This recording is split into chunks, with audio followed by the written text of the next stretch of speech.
sama. Sanad keilmuan, ilmu syariah antara Rasul satu dan yang lainnya itu enggak sama yang nyambung terhadap Allah. Saiki sekarang sanad keilmuan dari sisi syariah nyambung enggak terhadap Rasulullah. Yang kesanatan ilmu itu diteruskan para sahabat dan diteruskan tabi'in. Nyambung enggak keilmuan tentang ilmu syariah sholat. Jadi sanad itu apa? Berjenjang. Artinya sambung ilmu dari Kanjeng Nabi ke sahabat, tabi'in, sambung. Itu namanya sanad. Isinya ilmu sanad itu disebut matan. Matan itu isi materi. Contoh.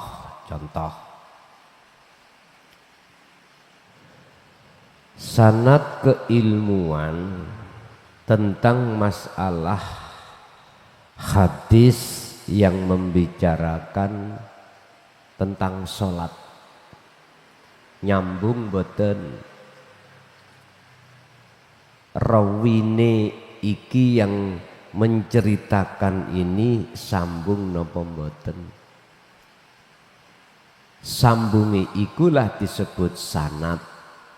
Sanad yang muttasil, tali yang sambung.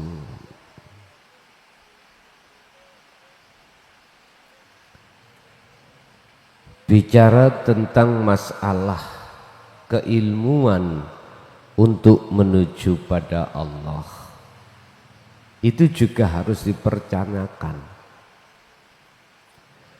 Kesanatan ilmu tauhid ini yang dibawa oleh tabi'ina sholihin, iku nyambung enggak terhadap Rasul. Khusus bab sanad keilmuan tentang tauhid,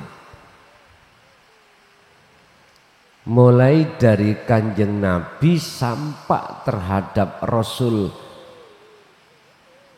di atasnya sambung.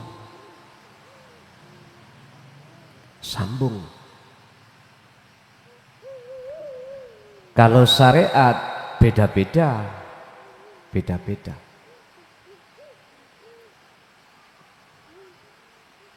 Sekali lagi, apa tentang ilmu syariah atas kesanatan dengan kesanatan ilmu hakikat atau ilmu tauhid itu enggak sama.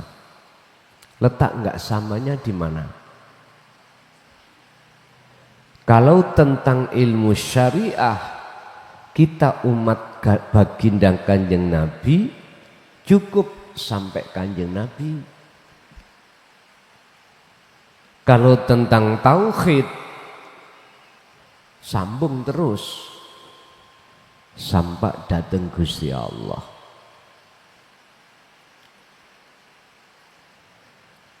Sekarang mulai Nabi Adam sampai Kanjeng Nabi Muhammad, kalau bicara Allah itu yang mana?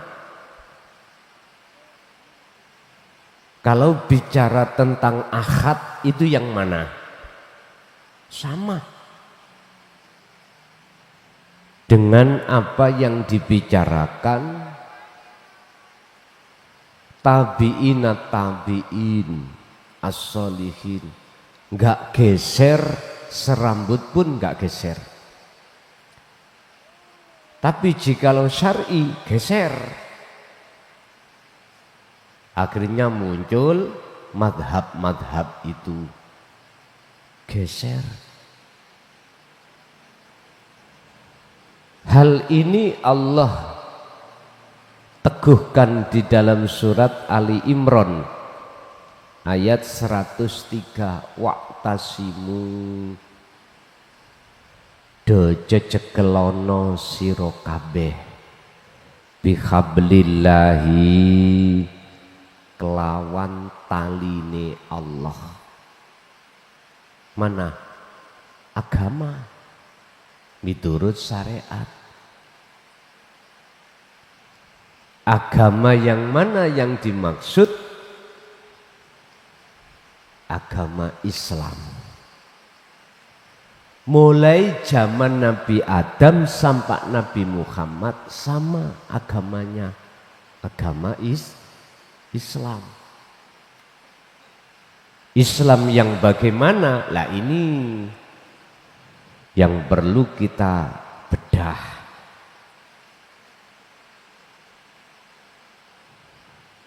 Bil huda wa dinil haq ay dinut tauhid. Dinul haq,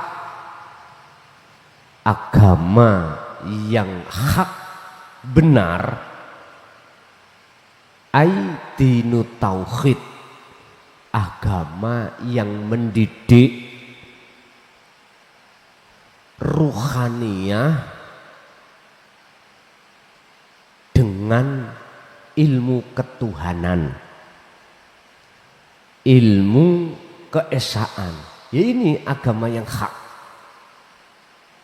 Inilah yang disebut Islam. Islam dari kata bahasa apa? Salama yusallimu, pasrah. Pasrah. Wa anibu ila rabbikum wa aslimu lahu, pasrah. Dikatakan orang yang betul-betul pasrah, orang yang dalam hatinya sudah tidak hitung-hitungan, wong pasrah kok. Berarti tidak boleh ngikuti masalah yang sudah dipasrahkan. Enggak boleh merasa kita yang melakukan, namanya pasrah itu. Jadi di situ enggak ada hitung-hitungan. Enggak pasrah kita, Islam kita itu semua sudah dilakukan, baik tenaga maupun biaya. Natijahnya akhirnya rugi. Hitung-hitungan, rugi biaya, rugi waktu, rugi tenaga. Iku jenenge pasrah yek. Pasrah yek. Oleh borongan, hitung-hitungane badi Pak Bu, tengah dalan kena musibah, ujian, plensengane ambrol. Lah rendeng-rendeng kok ngen melengseng. Iki piye karepe?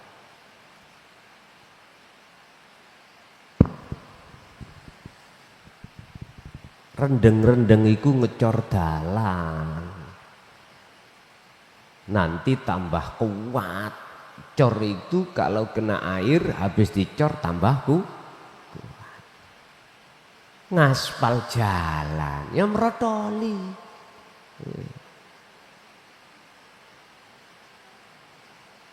rendeng-rendeng aspal jalan, habis di aspal banjiri teko, durung padet merotol, rugi.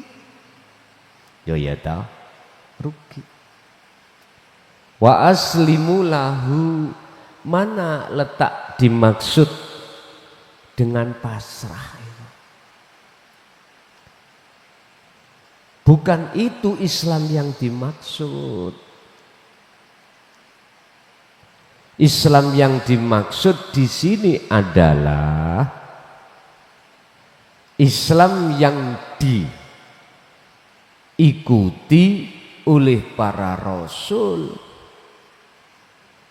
para tabi'ina sholihin. Islam itu adalah agama yang mengajarkan tentang ilmu ketuhanan supaya hatimu bisa mengesahkan pada Allah. Oh ini le. Mana kuncinya yang disebut bihablillah, tali sanad yang sambung gak putus itu yang mana? Yang menjadikan hatimu itu mengesahkan Allah. La ilaha illa anta, akhirnya bisa la ilaha illa ana. Ya wasilah sing saya sebut biasai dzikir sirul asrar itu. Sebab hanya dzikir sirul asrar lah yang memfungsikan hatimu untuk tidak ngaku-ngaku. Nek dzikir siri jahri isih ngaku-ngaku. Nah inilah tali atau sanad, syarate sanad ini sambung nang Allah, nggak sambung nang makhluk sudah. Lah tentang keilmuan dinut tauhid ini sambung sampai Allah sambung, artinya khusus tentang tauhid mulai nabi rasul siapapun tidak geser, tidak khilaf serambut pun nggak bisa. Ini yang disebut sanad yang muttasil, ya ini ilmunya, ya ini ilmu yang khusus didik ruhaniyah tentang tauhid, nggak geser, nggak akan khilaf. Iku ilmu asal sebabi ilmu sing tuwa,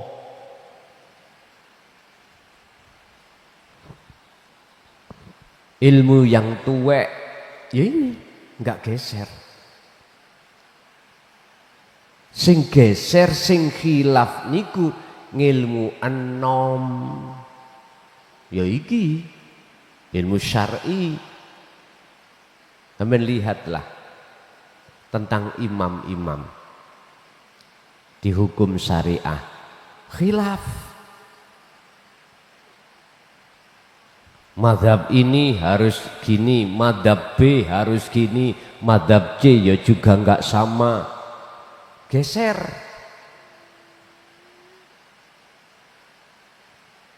Bahkan Allah ingatkan bihablillahi jami'an, podo cecekelono sira kabeh bihablillahi kelawan taline Allah jami'an kelawan sekabehane.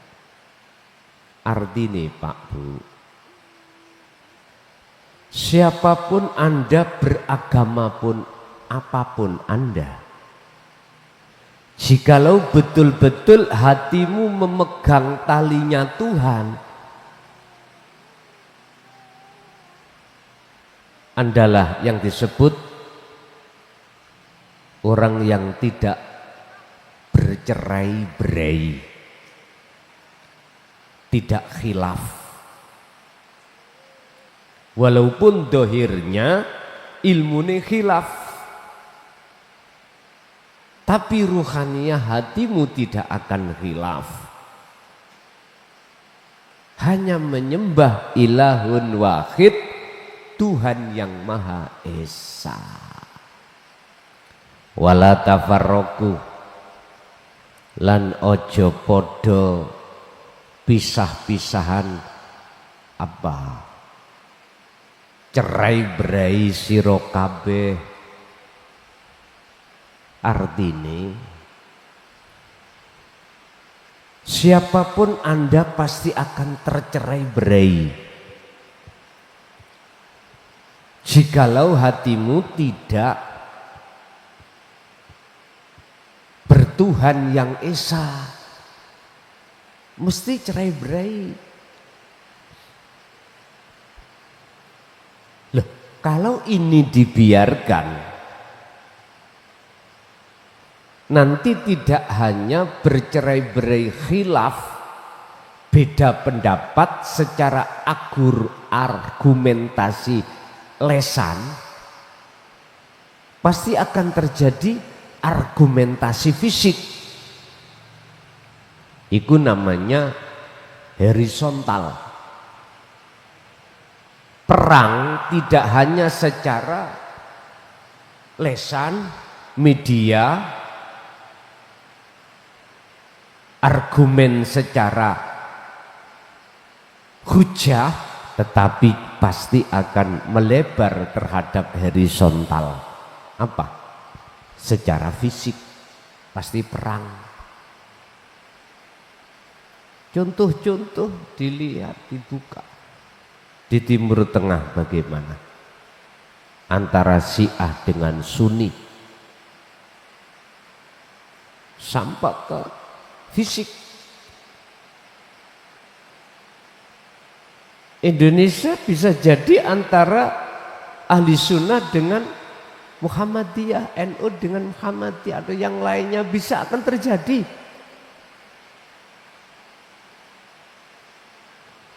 Bersumber atas khilafnya satu makalah. Contoh sholat subuh, ada yang memperbolehkan kunut, ada yang enggak. Tahlil, istighosah, kirim dungo, banyak khilaf di situ. Habis sholat ada yang memperbolehkan untuk wirid, zikir, ada yang tidak memperbolehkan, khilaf.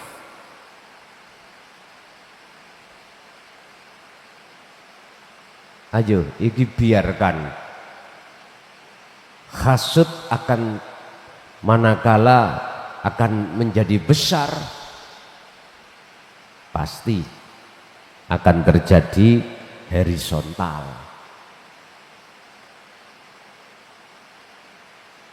Itu pasti, Pak.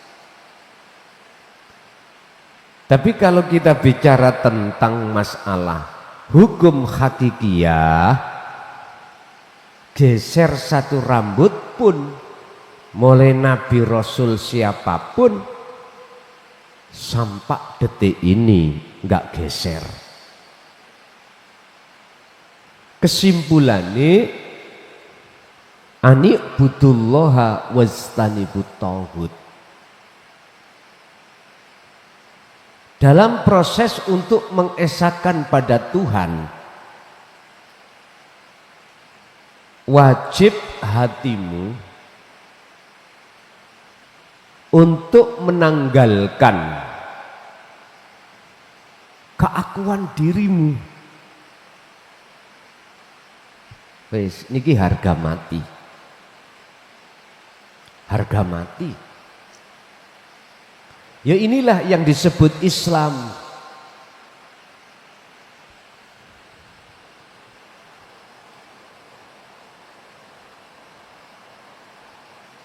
Wala takunu lan ojo padha ana sira kabeh kalladina kaya wong akeh tafarraqu kang padha pisah-pisahan, tafarraqu kang padha bercerai-berai sapa ladina wahtalafu lan padha beda pendapat, padha persulayan sapa ladina mimba dima sakwise saking sakwise apa jaahum kang tekohum ing mereka apa albayinatu keterangan kang jelas. Janganlah di antara kamu sekalian bercerai-berai, beda pendapat, suloyo setelah keterangan yang jelas itu datang. Mana yang dimaksud keterangan yang jelas yang datang? Itulah dinu tauhid. Tapi hal ini tidak akan pernah berhenti selama gak diterima. Artinya bedo pendapat alias suloyo khilaf akhirnya mengklaim masing-masing yang benar adalah ajarannya. Sampai hari kiamat pun terjadi selagi dia enggak mau menerima keterangan yang jelas yang sudah Allah datangkan. Dalam artian egoisme pada diri kita tidak akan pernah hilang selama dinu tauhid itu tidak kau terima. Nggak bisa. Alimo kaya apa jenengan mesti takabur. Sugiya kaya apa, punya jabatan seperti apa mesti takabur. Kurang alim iblis apa? Iblis itu luwih alim katimbang para malaikat yang lain. Mengapa Allah campakkan dari surga ke dunia? Itu hanya kesombongan. Sombong. Merasa dirinya lebih baik daripada Adam. Artinya dalam hati kita merasa kita makhluk yang alim, yang mempunyai sifat ngalim. Makanya iblis itu nggak takut apabila sholatmu sregep gak wedi belas, maca Qur'anmu iku alim ya apa nggak wedi, nggak akan takut. Jenengan ahli sedekah nggak takut, ahli hijab pak sing jarene ngusir jin, ngusir malaikat, wacana Allahu la ilaha illa huwal hayyul qayyum, setane lo apal tambahan rawedi. Karena apa? Karena kau merasa dirimu yang bisa melakukan sholat. Itulah kesombongan yang terjadi pada diri hati kita. Nggak takutnya di situ. Kui dermawan, bentuk hati kita merasa kita yang melakukan, bisa melakukan, itu takabur. Dan itu memang yang menjadi alasan mengapa iblis nggak takut. Jenengan gak khawatir melarat, padahal bantawi nukokno beras masyarakat. Lomani pol Pak. Tapi dalam hati kita merasa kita yang bisa melakukan. Mboten wedi iblis lah.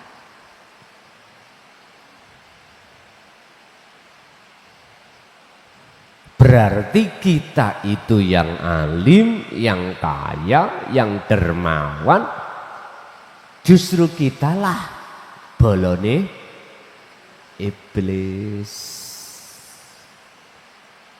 Tapi enggak terasa.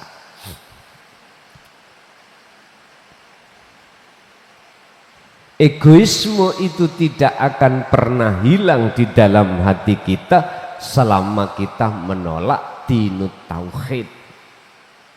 Sebab dinut tauhid itu faktor atau komponen pertama untuk mencetak hati ini bisa mengesahkan Allah. Lah inilah yang ditakuti oleh iblis. Orang yang nggak bisa baca Quran, sholat rang kadang enggak. Orang ini yo ora patek duwe, melarat di hadapan masyarakat terendah, dikucilkan. Nek ngundang tahlil sak RT sing teko telu. Lah yo piye Pak disuguhi jagung marning? Saking gak duwene. Suguhi jagung marning. Mulai dibontoti. Sampeyan roh niku kaspe diparut dene apa jenenge nek dibaan biyen pret. Sawut. Cara mriki sawut. Wis jarang sing gelem. Sawut sak gegem dibuntut plastik. Lah wong tangga-tangganya biasanya itu kalau ngundang tahlil iku bontotan gede-gede. Saking gak duwene. Ayo kepingin roh. Paling gak sing teko sak RT wong telu.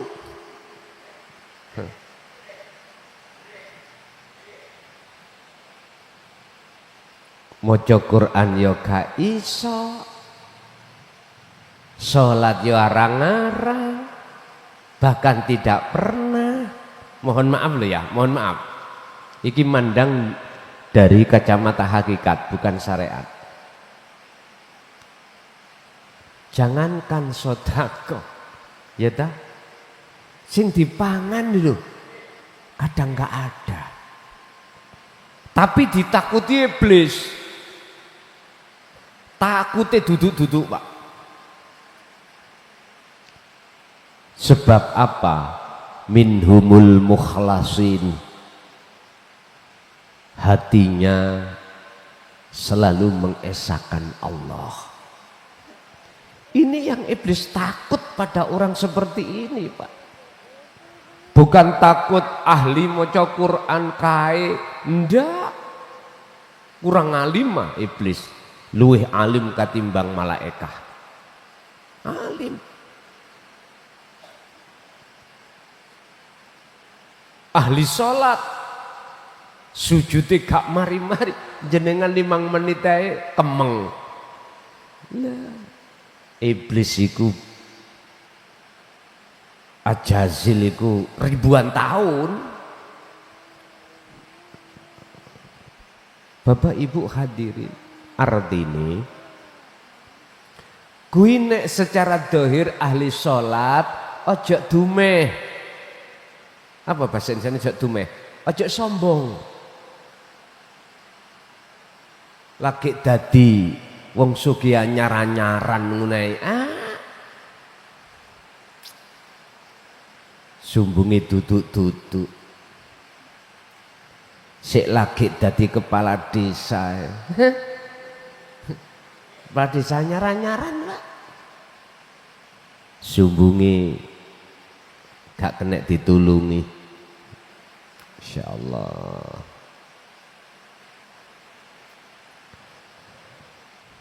Kita tidak akan pernah lepas dari egoisme tatkala awal kita menolak dinut tauhid. Sebab apa? Sebab dinut tauhid itu pondasi awal seseorang bisa untuk mengesahkan Allah. Ini prosesnya anugerah Allah nekakno seperti itu. Jikalau Anda tetap tidak mau menerima dinut tauhid, maka urusan khilaf, beda pendapat tidak akan pernah berhenti. Permusuhan tidak akan pernah terjadi, tidak akan pernah berhenti. Apa yang terjadi? Padahal keterangan yang sudah jelas itu sudah Allah datangkan. Wa ulaika lan utawi mengkunu mereka, hum ya ulaik adabun utawi ono siksa azimun kang agung. Jikalau jenengan masih bersikukuh untuk khilaf, bercerai-berai, tidak mau memegang tali Allah, sanad yang mutasil secara hakikat, nggak akan pernah geser satu rambut pun, atau tidak akan pernah putus sampai pada Allah langsung, maka wa ulaika hum adzabun adzim. Di dunia sudah ada siksa, hati kita akan selalu gelisah, khawatir dan takut. Sing ngalim takut kelangan kehormatan, sing sugih takut melarat, sing duweni jabatan takut logrok, begitu seterusnya. Di dunia, apalagi besok di akhirat. Malaikat tugase iku enting-enting. Malaikat jenenge malaikat enting. Yaiku malaikat mungkar nakir. Mungkar nakir iku malaikat enting. Ketika saat kita tinggalkan alam dunia, masuk di alam barzah, barulah mereka itu berkata, ya Allah, kembalikan lagi aku ke dunia walaupun hanya sesaat untuk bertobat terhadapmu. Hatta idza ja'at humus sa'atu baghtatan, nek wis tekani perkara sing ngagetno, yaiku apa? Kematian. Operatore kupinge budheg apa gak ngene, ketok nyuling ngene iki kudu peka, cilikno. Ana sing nunggoki apa gak to kuwi?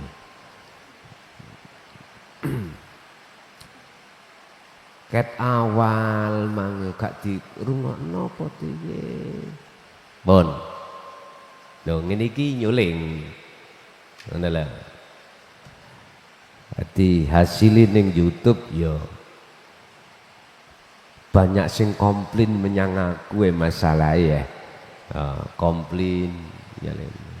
Ya aku kudu kakean cocot kulian. Heeh. Wis kudu. Pun. Jadi mereka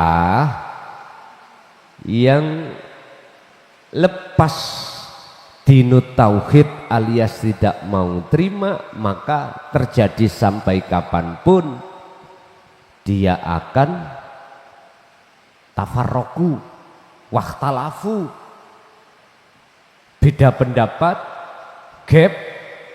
Akhirnya apa yang ada dalam hati? Syirik, saling geding,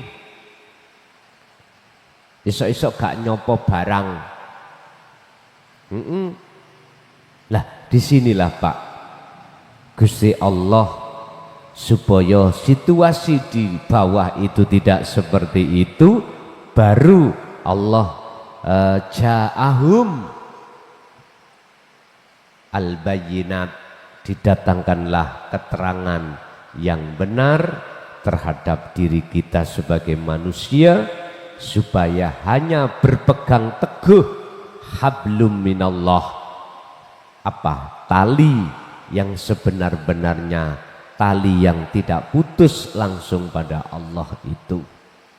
Oleh sebab itu, wahai saudaraku yang ada di Islam, secara dohir yang bedo-bedo bendera, kembalilah kau pada keterangan yang sudah Allah datangkan, kebenaran hati untuk mengesahkan pada Allah. Wahai saudaraku, secara dohir yang beda agama sementara ini, terimalah ajaran ketuhanan itu, supaya betul-betul hatimu itu tinggalkan perbedaan dan perceraian, bercerai-berai, dan menuju satu keesaan pada Tuhan. Jikalau hal ini tidak Anda lakukan, maka ulaika, Gusti Allah sudah mengatakan, hum adzabun adzim. Oke, Bapak Ibu hadirin, itu apa yang bisa kami sampaikan terkait sanad. Sanad adalah kabar yang diceritakan dari rawi satu ke rawi yang lainnya. Jadi sanad ini harus sampai pada Allah. Bahasa hakikat yang disebut sanad keilmuan ini yang tidak terputus adalah dinut tauhid. Mulai zaman Nabi Rasul siapapun sampai detik ini, segeser serambut pun tidak akan pernah khilaf. Justru yang sering khilaf itu adalah ilmu-ilmu yang di luar dinut tauhid. Mekaten. Oke, kita masuk pada sesi tanya jawab. Barangkali ada yang perlu ditanyakan, kami persilahkan.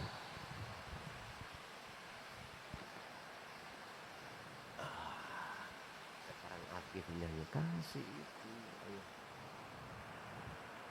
Boleh?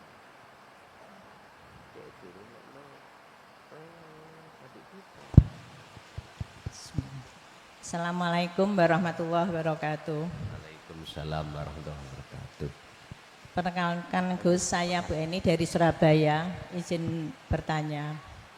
Saya mengenal Ponpes ini ya 1 bulan yang lalu Gus.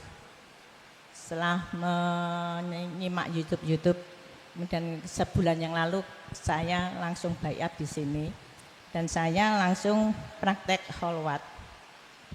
Tapi dalam praktek kholwat itu rasanya kok masih terputus-putus saya melakukannya. Maksudnya itu tauhid itu pergi datang seperti itu.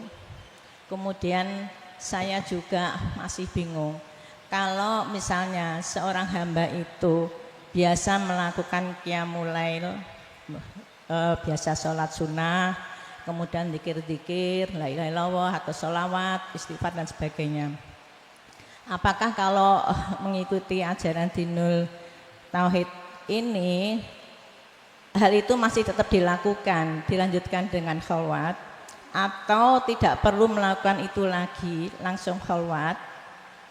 Itu saya masih bingung. Kemudian dalam berdoa itu apa kita masih boleh berdoa Allahumma inna nas'aluka ridhoka wal jannah wa na'udzubika min sakhatika wan nar. Itu yang pertama, Gus. Kemudian yang kedua, di dalam surat Al-Ahzab 56 itu kan dijelaskan bahwa disebutkan bahwa Allah dan malaikat itu bersalawat pada Nabi. Kemudian kita diminta untuk juga bersalawat pada Nabi dan mengucapkan salam penghormatan kepada Nabi yang terbaik. Nah, saya ingin tahu bagaimana Allah dan malaikat itu bersalawat pada Nabi dan bagaimana kita bersalawat pada Nabi yang baik dan mengucapkan salam yang baik yang benar menurut syariat maupun hakikat. Ya. Kemudian yang terakhir, Gus, kalau ajaran Dinul Tauhid ini kita praktekkan, kemudian kita bisa sudah sampai pada makom fana, artinya di situ kan keakuan sudah hilang. Yang ada ya hanya Allah, gak tahu itu aja. Yang melakukan semuanya Allah. Lah ini kalau saya membayangkan ke perang di Israel sama Gaza itu. Israel itu kan menyerang warga Palestina, itu apa juga Allah yang menyerang itu. Kemudian korbannya itu warga Palestina itu kan juga seperti itu ya, tersiksa korbannya ya. Kok Allah gak kasihan sama warga Palestina yang jadi korban itu? Padahal Allah itu kan Maha Pengasih dan Maha Penyayang. Begitu, Gus, terima kasih atas penjelasannya. Assalamualaikum warahmatullahi wabarakatuh. Waalaikumsalam warahmatullahi wabarakatuh.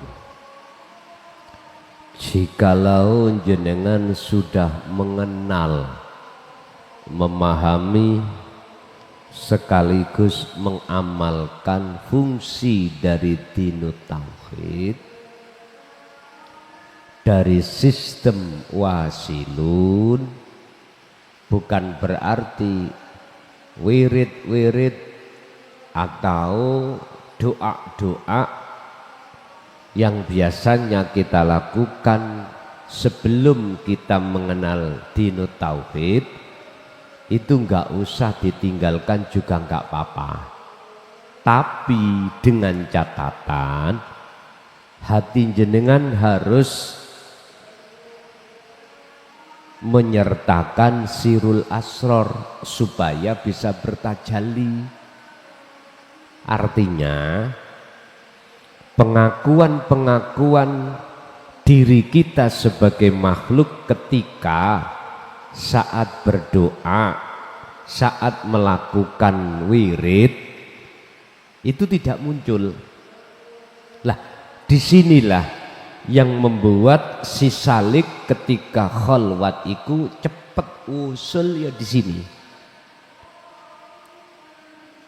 Itu sebagai thariqah. Apa sing sampean baca sholat sunnah yang jenengan lakukan itu thariqah, jalan. Lah jalan itulah harus ada tujuan. Lah tujuan inilah yang kumaksud wajib hati jenengan punya tali kabel langsung datang Allah. Lah talinya, wasilahnya adalah sirul asrar. Jikalau ini tidak jenengan sertakan, maka percuma.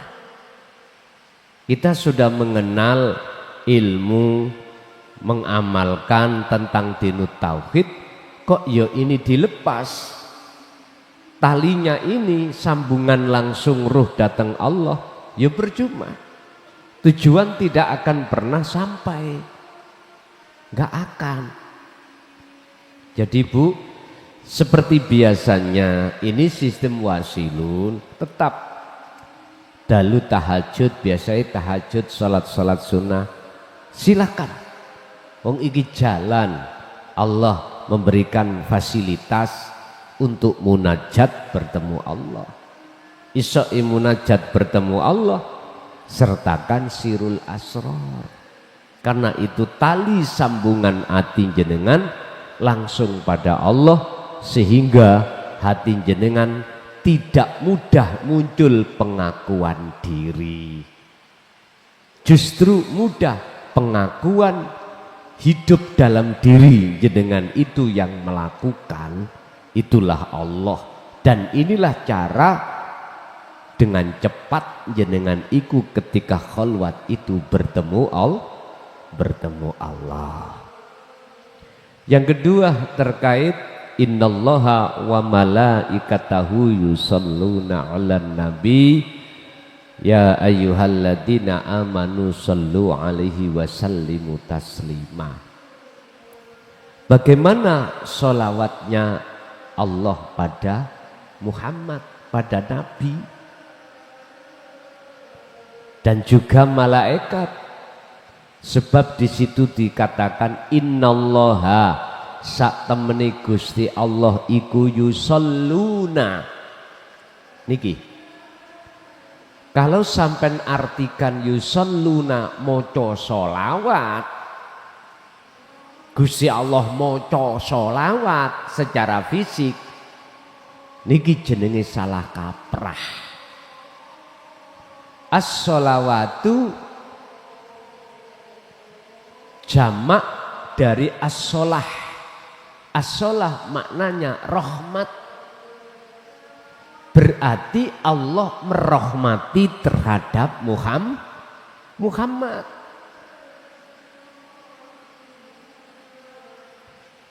Allah merahmati terhadap Muhammad dengan bentuk apa?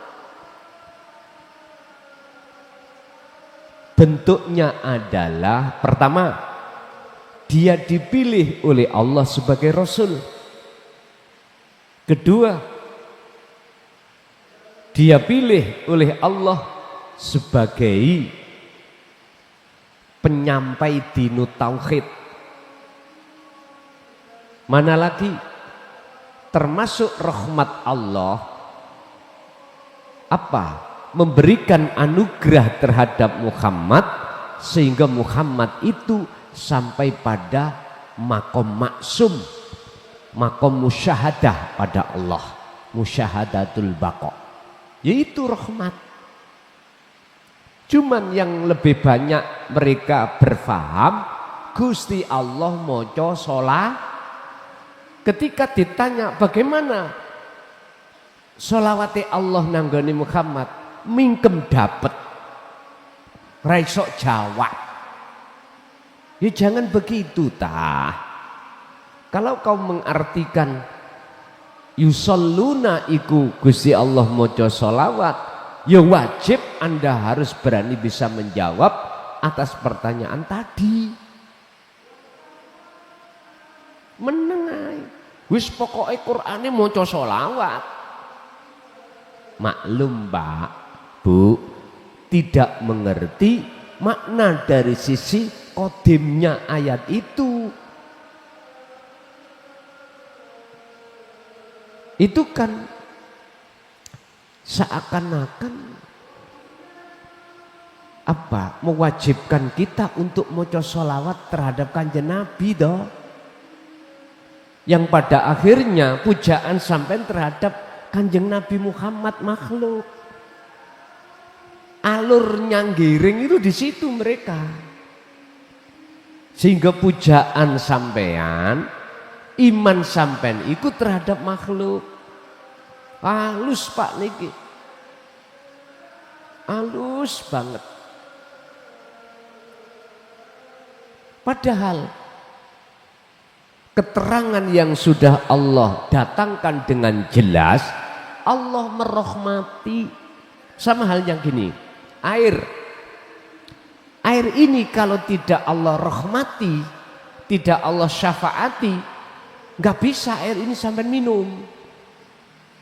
Nggak bisa air ini akan menghilangkan rasa dahaga, nggak bisa, karena posisi air makhluk, sifatnya makhluk. Malakum dzarraw wala naf'an, tidak bisa mendatangkan perkara bahaya atau manfaat, nggak bisa. Yang bisa cuman Allah. Kita nggak sadar air ini karena dapat syafaat dari Allah, dapat rahmat dari Allah, seolah-olah akhirnya air ini bisa menghilangkan rasa haus. Padahal yang bisa menghilangkan rasa haus itu adalah Allah. Bagaimana kita akan tahu itu Allah? Wong keesaannya nggak tahu, ya nggak bisa. Nggak bisa. Sama dengan itu. Jadi syafaat, rahmat yang Allah taruh terhadap Muhammad untuk diberikan terhadap kita.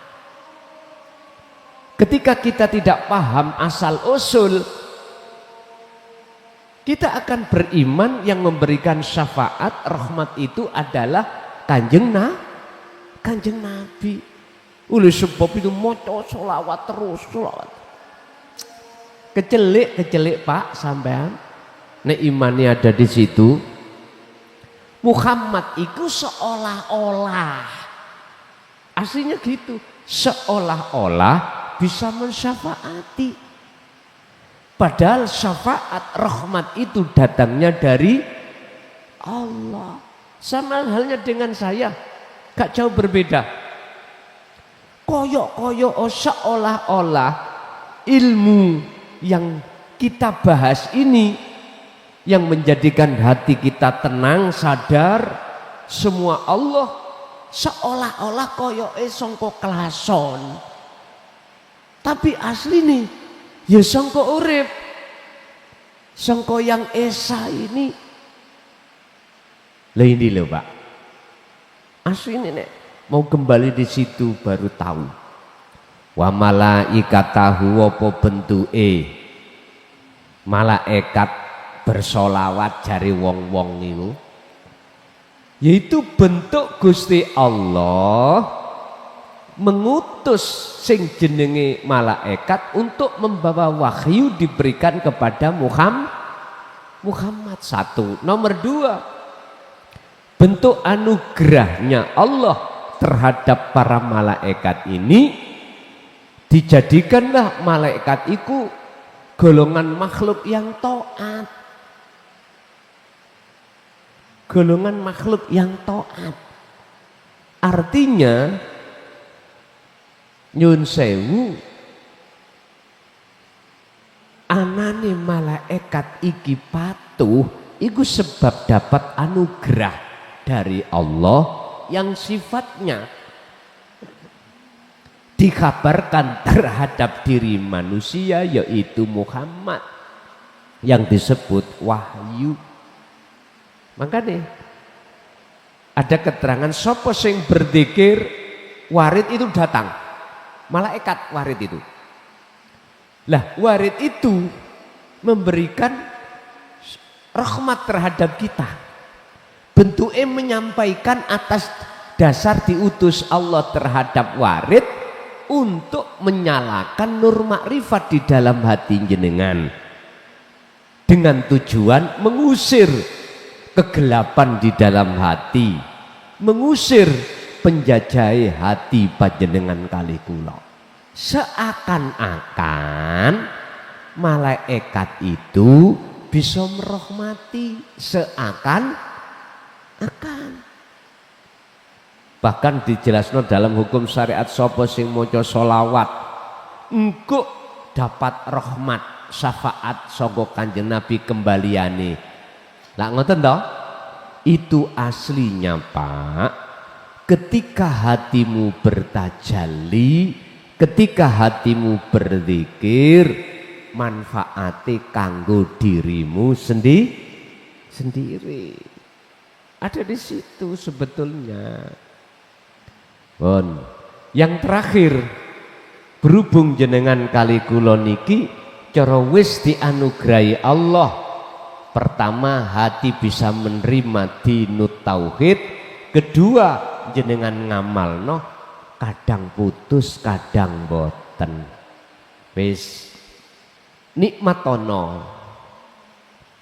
Putus sambungnya dalam dirimu karena itu proses Allah terhadap rohaniyahmu untuk menyempurnakan kemakrifatani. Ingat, semua datang tidak bim salabim, semua datang anugerah sangka Allah iku berjenjang atau berproses. Laksana jenengan latihan nyupir motor ya mesti ae awalnya iku mboten lihe, tapi berhubung selalu sampai setir, sampai pegang terus setiap saat dan waktu, maka jenengan akan lihe. Sama kalau zikir wasilah itu selalu jenengan pegang, mesti itu akan tambah kuat makrifat sampai datang Allah. Mekaten. Masih ada. Iki kok sandalnya diletakkan di bawah, di atas ya. Sandal itu tempatnya di bawah. Assalamualaikum warahmatullahi wabarakatuh. Waalaikumsalam warahmatullahi wabarakatuh. Berarti tanggal iki Gus, rada ekstrim nih, mboten ana napa Gus ya. Niku tanglet niku lho iblis niku bertauhid kali Gusti Allah. Wonten ayat ngeten. Ya ayuhan nafsu mutmainnatu rji'i ila rabbiki radiyatan mardiyah wa dakhuli fi ibadi wa dakhuli jannah. Wahai jiwa yang tenang, yang ridho dan diridhoina, dan masuklah kamu ke dalam surgaku. Pun ngoten mawon Gus. Assalamualaikum warahmatullahi wabarakatuh. Waalaikumsalam warahmatullahi wabarakatuh.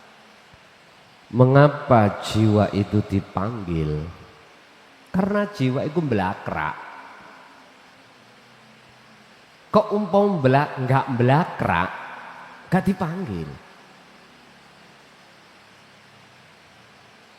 Mengapa jiwa itu, mohon maaf, kok belakrak? Karena jiwa itu memang tidak mau untuk bertemu Allah. Ayat itu tadi bentuk kasih sayangnya Allah. Jenengan kali kula enak-enak ning omah kelon, kembul anak bojo. Udan-udan dibelani berangkat ngaji. Lama-lama mendapatkan ujian, dipaitu oleh anak, istri, suami, tetangga, saudara. Wis, itu gak henti-henti.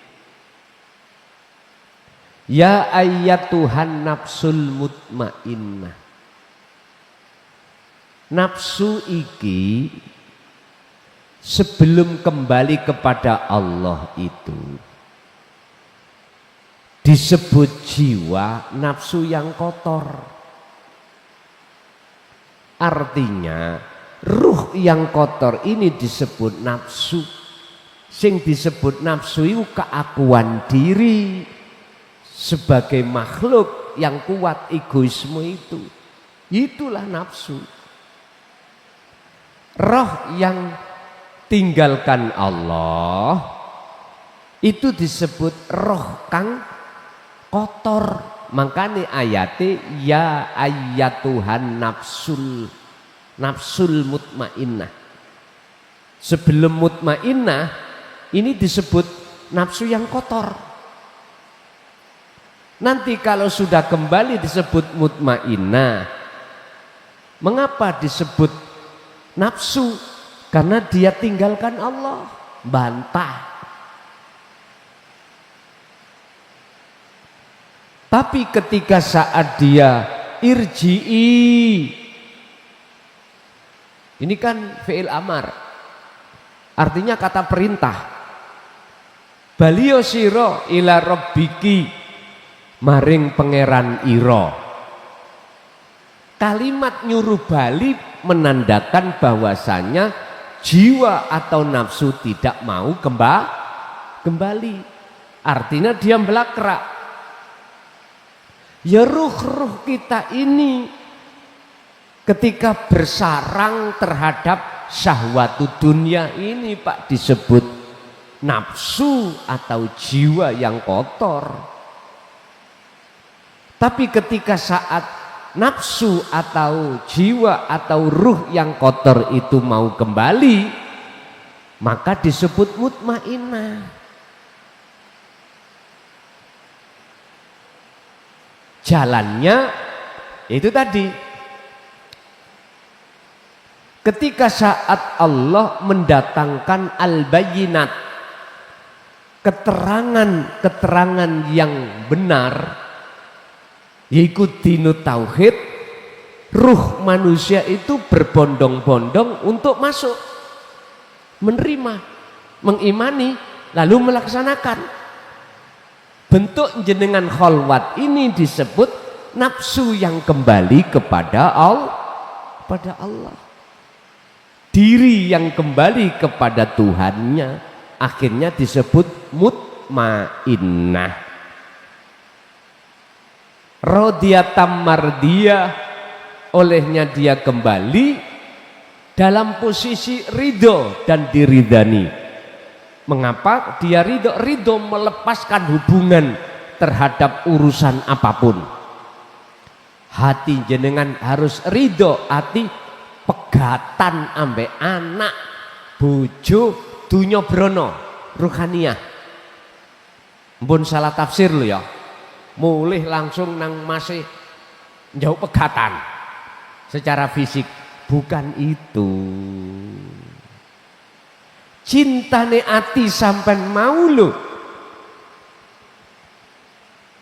pada selain Allah, pada anak, istri, suami, harta benda, putus. Yang tadinya jenengan ini beriman bahwasanya tiga hal ini bisa mendatangkan manfaat dan mudarat, putus. Ruhaniyah wajib niki.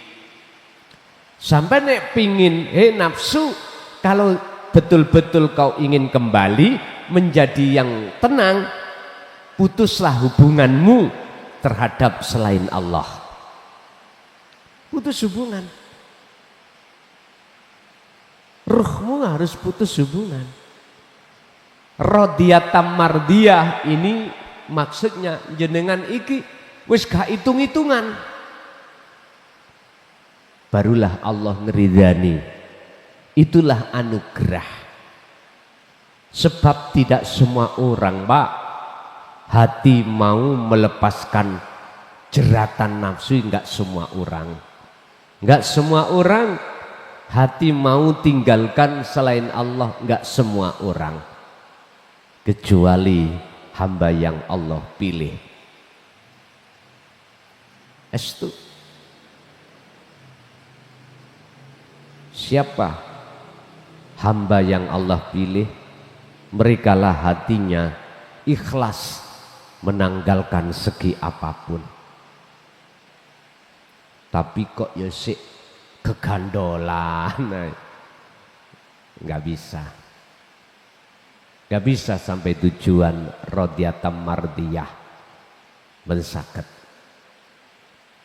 Jikalau nafsu kau betul-betul mau kembali, jiwa mau kembali kepada Tuhanmu, fadkhuli, mongko nglebokake sapa ingsun Allah fi ibadi, ing dalam golongan hambaku, golongan jannati, golongan yang ada di rahmatku, yaiku anugerah bertemu Allah. Kesimpulannya, ruh yang masih kotor atau minggat belakrak ninggalno Allah iku disebut nafsu, yaiku roh yang kotor, disebut nafsu. Diri keakuan diri makhluk yang menyala di dalam hati kita, dalam kurung egoisme. Tapi jikalau ini mau kembali kepada Tuhan disebut mutmainnah. Itulah yang kumaksud orang-orang yang sudah menjadi kekasih Allah. Al-Fatihah.